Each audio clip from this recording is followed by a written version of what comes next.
FMC Fast Chat takes you inside the news so you can be in the know in 30 minutes. Hosted by Fair Media Council CEO and Executive Director Jaci Clement, Fast Chat features notables in news, media, and business.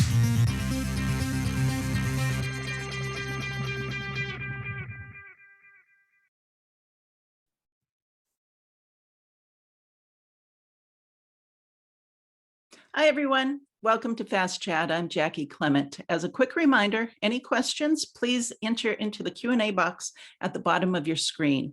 Our guest today is Rocky Ozaki, CEO and founder of Now of Work, and basically the go-to guy for future-proofing your organization. So we want to talk to Rocky today really about the way the pandemic has changed work as we know it, and what we can expect from the future, and really what we should be doing now. And I'm going to guess he's going to tell me that what we should be doing now is probably what we should have been doing about 5 years ago. Would that be an accurate beginning for you, Rock? I think 5 years is pretty conservative. Okay, well, thank you so much for joining us today. Let's get right to it, though. From your perspective, I guess, can you encapsulate for us how the pandemic illustrated the state of businesses today and how we're working? Yeah, so I like a lot of companies are using the term awakening. Okay. And so what happened, I think, it's human nature, right? Companies were doing well, and the sense of urgency wasn't upon us for outside of maybe digitization. Mm-hmm. You know, this idea of the old paradigm of work and industrial age mindset, it's kind of been on the radar for, like you said, at least 5 years, probably 10, actually. And then what the pandemic was, it awoken organizations. It forced them into a state that was going to happen anyway, but they had no choice. And I think that's one of the most profound impacts of this global pandemic. Okay, but I guess what's happening, though, from what I'm seeing at least, is people are just kind of in a panic, though, because they're discovering that they don't have the skills that they need to do what needs to be done.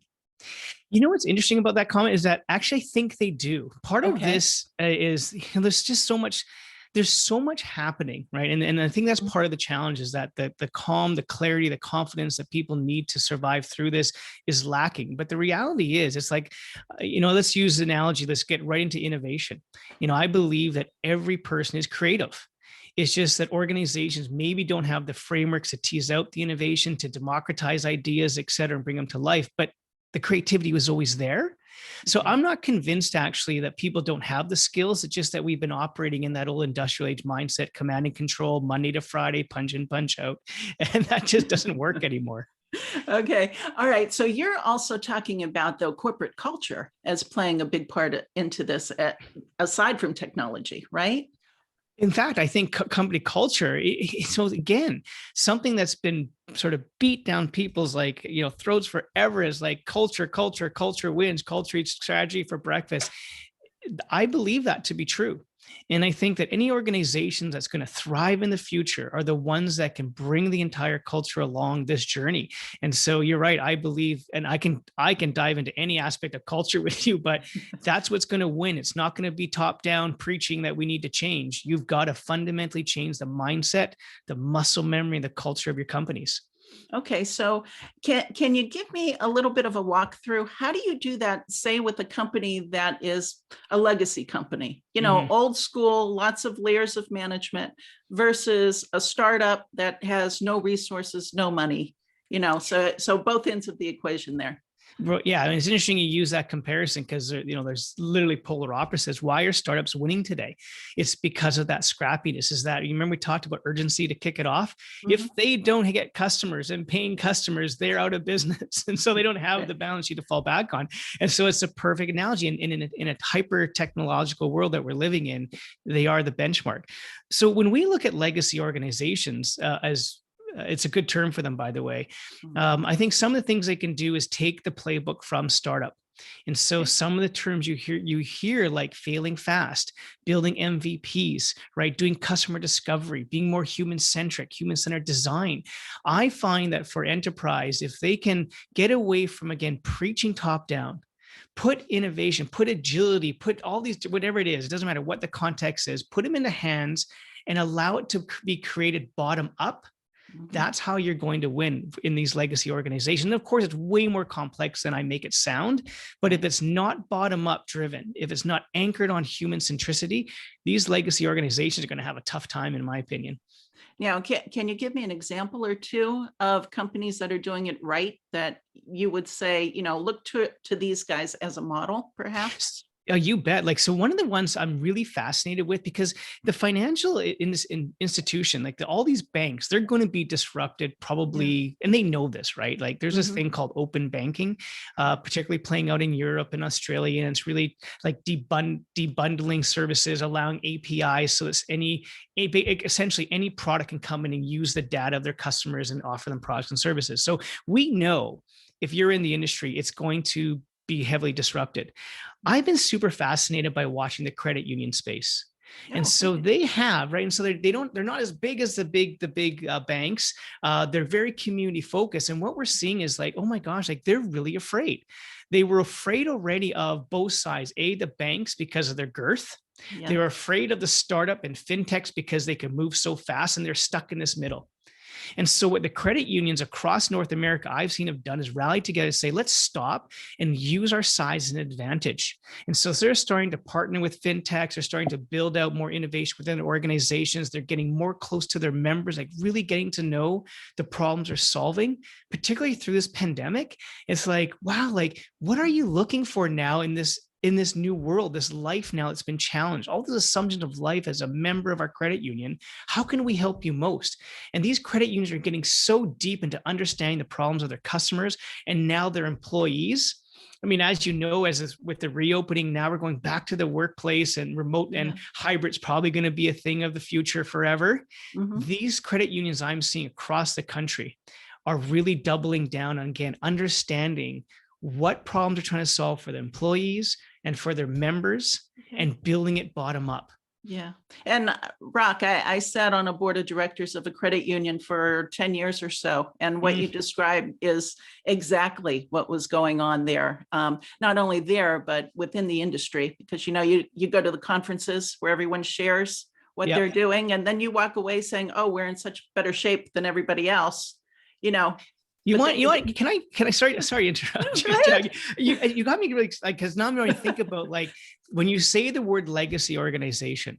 So one of the industries that we've been working quite a bit with lately is the funeral home and cemetery space. Really? Okay, this is interesting. Right? and this goes to the point, number one, that this change transcends all sectors. Right. And so if you ever want to think about a legacy industry, that's probably one of them. Right. And it's so interesting. Seriously, because there's so probably few the original legacy industry. Yeah. Right.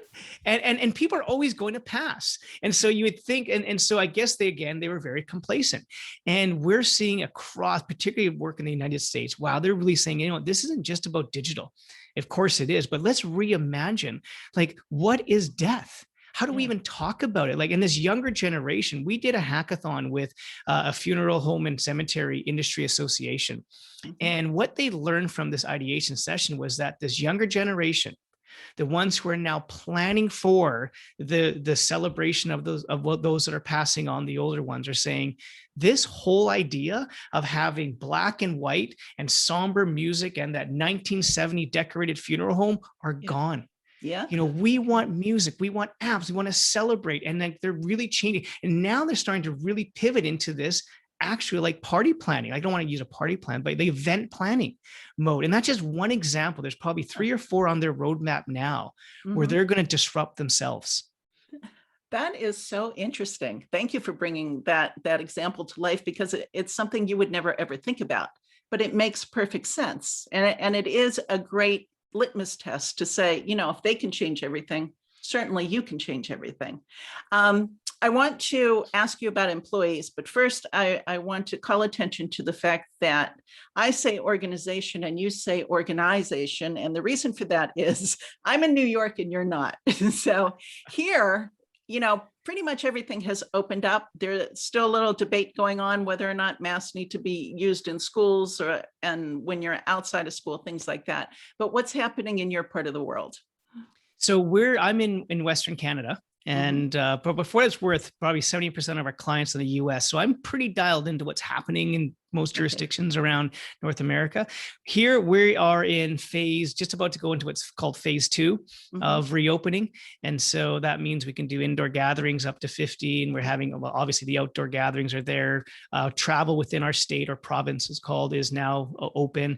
So we're well on our way. I think in our province, whatever it is, I should know this better, 6 or 8 million people. It's quite small. We're down to under 100, I think about 150 cases a day right now. Oh. So, and vaccinations has ramped up. I think we're at 70% vaccinations. So we're definitely in reopen mode. And in terms of the context of going back to work, I think everyone has it on their radar for this fall.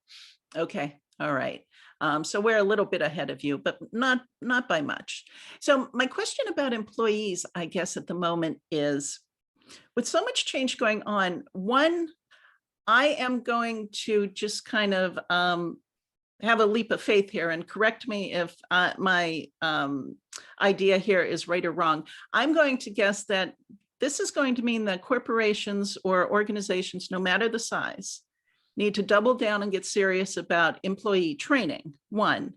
But then I'm also wondering, if I am an employee working at what I will call a proper job, which is not to be confused with what I do today, is it not my responsibility to have the mentality of almost a gig worker and say, I need to keep my skill sets, top of class. That's my responsibility. And if I fall behind technology, then shame on me. I'm limiting myself. So how does that work? So I think you're onto something there. One of the things around this whole growth mindset that's going to win, we use this term a lot. It's called micro just-in-time lifelong learning.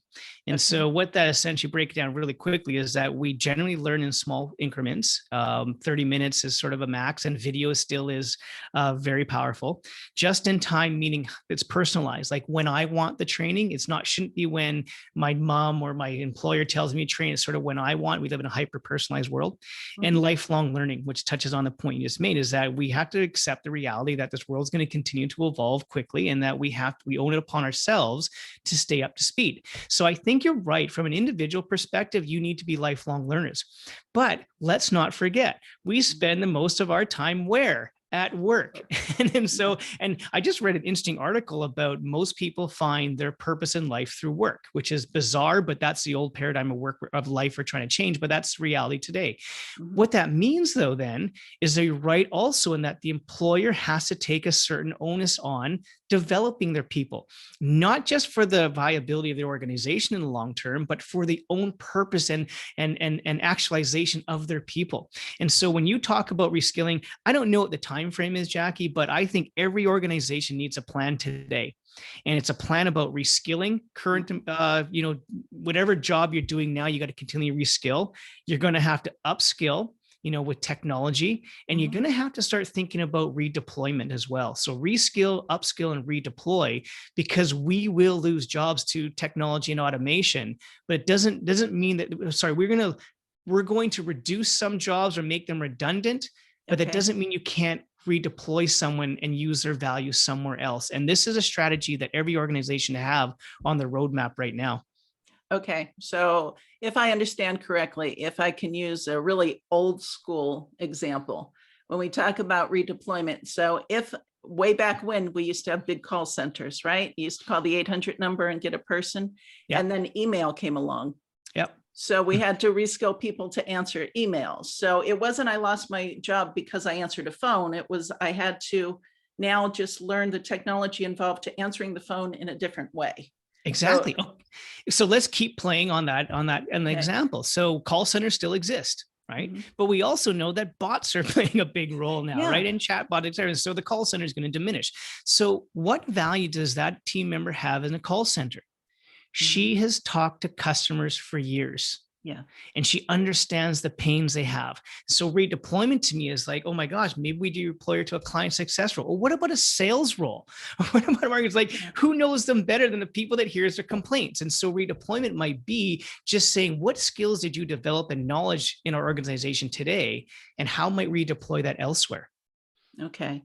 Now, though, do you see, organizations with the ability to do this kind of training in-house, or are they more and more looking toward people like you, as well as others that are coming at it with different ideas, different expertise, and different experiences that can also look at the overall company and say, you know what, I see a couple holes in your strategy.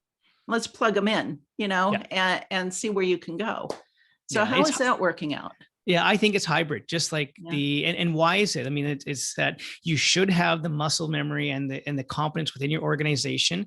And what's really interesting about creating a library of resources and knowledge, Jaci, is that when you allow your team members to develop them, it's going to be better content. It's going to get more traction, more relevance, and more engagement. HR teams should not be building L&D programs anymore, right? Like this idea of leveraging your ecosystem and who's your customer. Yeah. The HR and L&D customers are team members. So why aren't you talking with them about the problems to solve and having them to co-design it? So I think you need to have internal capabilities, because it's going to play a huge factor in uptake and engagement and all that. But what's the danger of only doing it inside? Is that you get siloed thinking, and you constantly that's why turnover is good for organizations, because you get new blood, you get new ideas, right? And so it's impossible for any organization to be ahead of all, or at least in line with all the emerging technologies and trends. That's where it's complemented by external resources. And it doesn't mean you have to pay for them, right? Whether it's YouTube or small or even inexpensive ones like Udemy, there's so many online courses and content out there that they should be leveraging. Okay. So for students, it's college graduation time, basically. So if I'm just graduating, what are the basic skill sets I should have when I'm entering the workforce today? What would prepare me for where we're going? Oh my God. Do you know that you're the third person to ask that question during the last week? Just this morning or what? And I'm thinking, like, why don't I have a better answer for this when everyone is asking this question? Like, clearly I'm missing some trend here or topic. I kind of defaulted to, it's overused maybe, but resilience is going to be really important. I think that generations have been nurtured and raised differently. And I'm not saying good or bad, because every generation blames the one before, right? And so resilience, I think, is going to be really important, and being able to bounce back, and creativity. I think that that's something that's underscored today, is that people that come in this workforce with a growth mindset, who are uber open-minded, who want to unleash the creativity in themselves. I think those are some capabilities that are undervalued today, but won't be in the future. Okay. And let me ask you the flip side of that question, which is, what does the best CEO need today in terms of skills in order to lead? What does that skill set look like? What's interesting about your questions is that we've done so much work into this space. When I talk a lot about growth mindset, we believe, and I'm not in any way a scholar in this, but I've learned through my work that it's easier to create a growth mindset at a manager level down. And the CEO, when you get to that C-suite, you're in many ways, you're actually quite biased, and you're set in your ways, right? So that's just for what it's worth. I think the CEOs today, I think if she wanted to really build her toolbox, it's to expand into her ecosystem. Right. And we push a lot for this, is like adjacencies and startups and research and post-secondary. Give yourself and your executive team the gift of getting outside your own four walls. Because the minute you start, so I'm not sure, I think you and I were joking at a previous call around, not joking, but talking about NFTs, these non-fungible tokens in the blockchain, right? And so there's so many people maybe are talking, but they don't know what it is. We work with one CEO and we said, here's all you're going to do is go out into your ecosystem. Because there's actually some startups playing in this space today. And she spent one day not even a day, hours with this startup. And now she fully understood the use case, not just for NFTs, but blockchain in general. And so in the course of a couple of hours, just by getting outside her own doors into the startup ecosystem, she accelerated her vision for what the future was coming by a year, probably. Okay. So, I mean, there's so many things that a CEO can do, but I think one of the biggest opportunities is to get into the heads of the startup in your ecosystem, because they're the ones trying to disrupt you in the first place. So you may as well make them an ally, not an enemy. Good advice. Yeah, definitely. So how much of what is happening right now would you say is almost on fast track mode? We hear a lot about disruption, and we know in particular, artificial intelligence and that kind of technology has really just developed quickly over the course of the pandemic, I guess, because we had no social lives. Everyone just sat there and developed things, right? Yeah. So how much is that impacting what we're talking about doing right now versus what we should be doing tomorrow? I think that it's okay. So what's accelerating is two things. Well, there's many things, but the two ones that I watch the most. Number one is the paradigm of work being dead. So this whole hybrid work is just one small component of the modern workplace that was already co-designed a decade ago in technology companies. Okay. And so they had the playbook, they tested and failed with things like 4-day work weeks and unlimited vacations and hybrid work. They've been doing this for a decade. That for sure is being accelerated in almost every industry, at least the ones that have office type employees. And the other one, as you touched on, is emerging technologies. So you're right, AI is big and because everyone's data centric. Automation is big because we got fearful of supply chain, et cetera, when people get sick.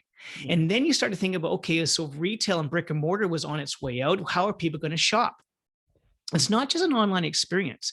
You're going to see virtual reality and augmented reality infiltrate retail like never before. And again, it was fueled because of this pandemic.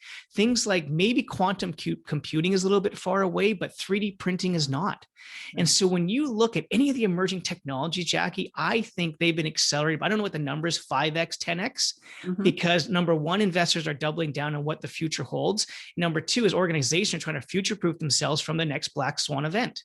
And if we don't change the way we approach work, if we're not embracing technology, then you're probably going to be in trouble when it happens next. Yeah. Okay.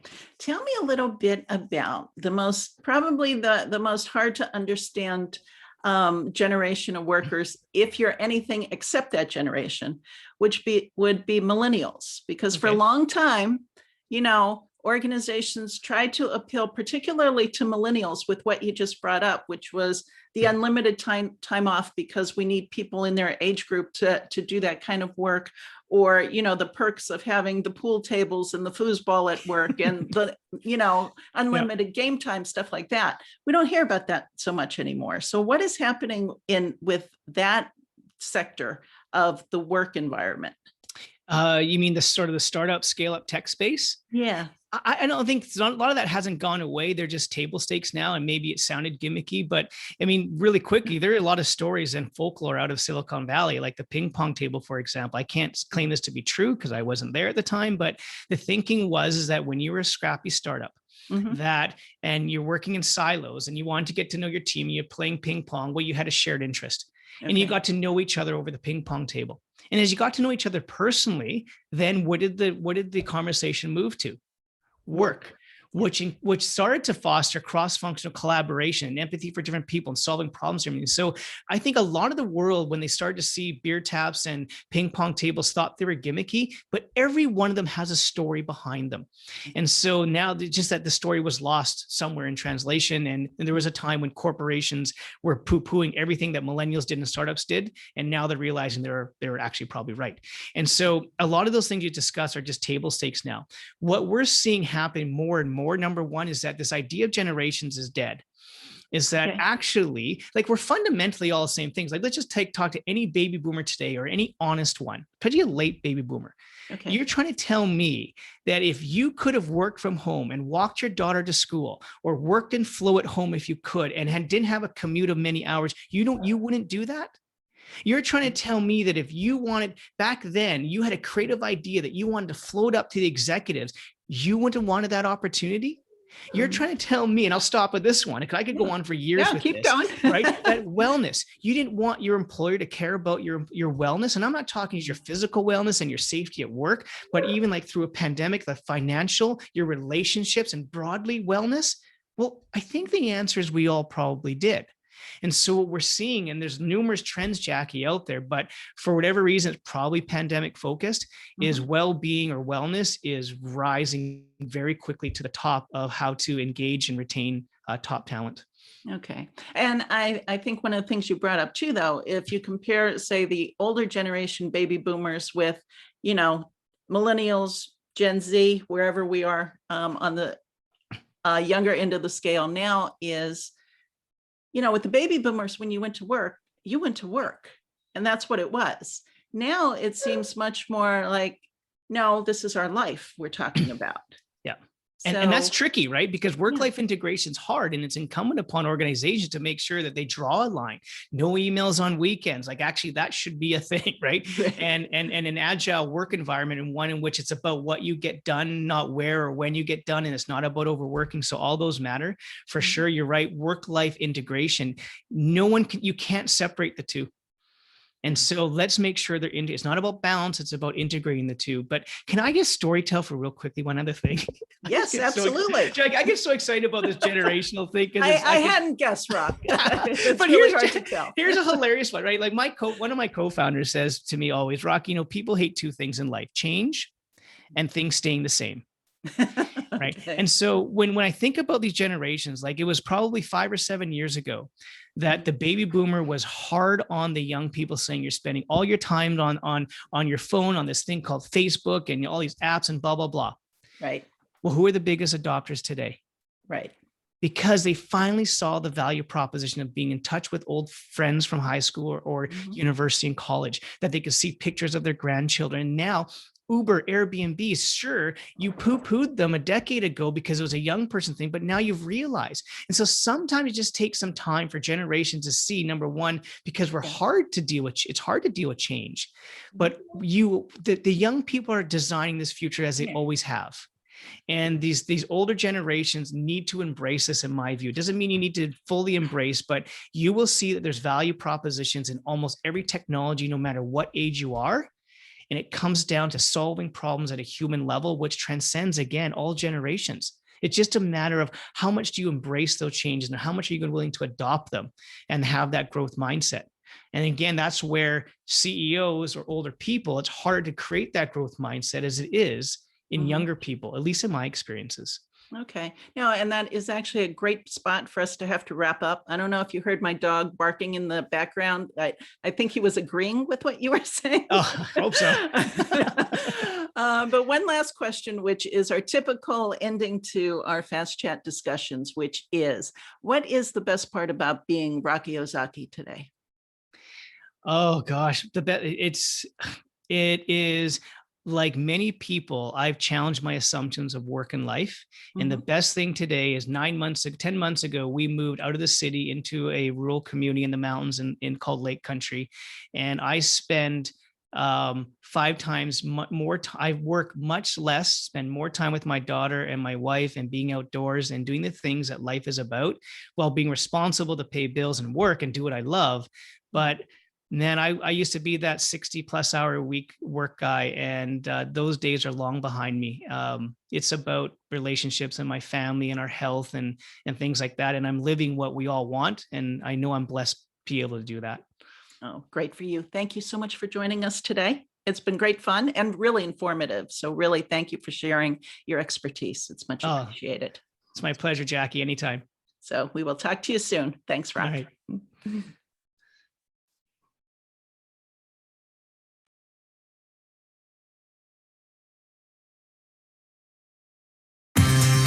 The Fair Media Council is a 501c3 nonprofit organization advocating for quality news and working to create a media-savvy society.